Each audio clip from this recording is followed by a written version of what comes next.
সব পাখি।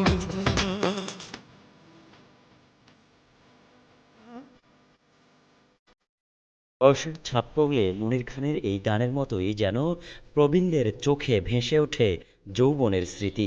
এমন হাহাকার কাটাতেই ছোট্ট টিনের ঘরে প্রতিদিন সন্ধ্যায় জমে ওঠে প্রবীণদের এই আড্ডা।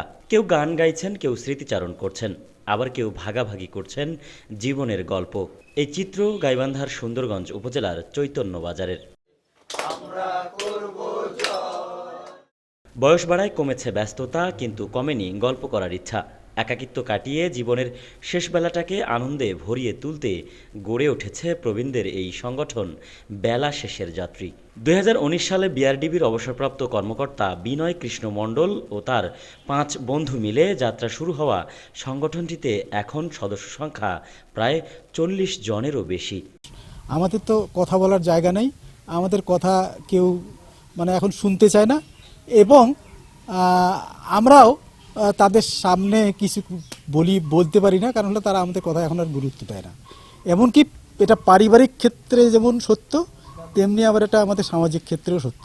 কারণ হলো পরিবারের লোকজন এখন আমাদের গুরুত্ব দেয় না। এমনকি আমাদের যে নাতি নাতনি আছে, তার বাবা মা আমার ছেলে মেয়েরা আমাদের কাছে বুড়োটার সাথে তার ছেলে মেয়েকে মিশতে দেয় না। এটা খুবই দুঃখজনক, খুবই কষ্টের কথা। খুব কষ্টে এই কথাটা বললাম।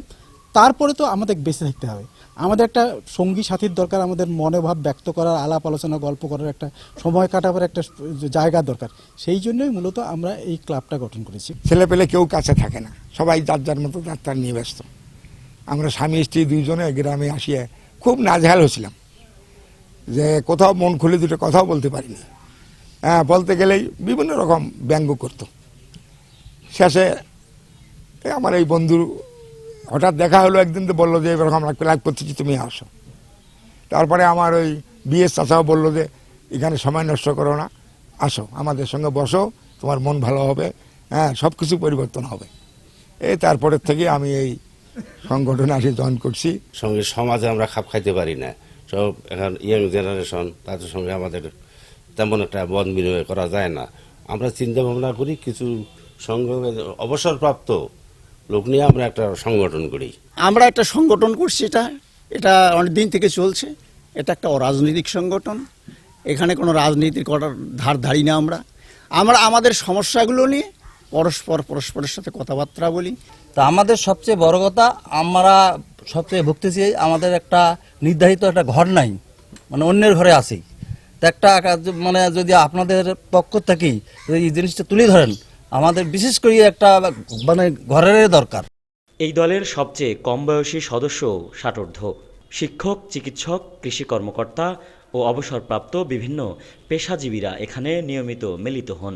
এরই মধ্যে সংগঠনের ৫ সদস্য মৃত্যুবরণও করেছেন। বেলা শেষের যাত্রী একটি প্রবীণ ঐতিহ্যবাদী সংগঠন। এটা হচ্ছে তারাপুর ইউনিয়নের চৈতন্যের বাজারে।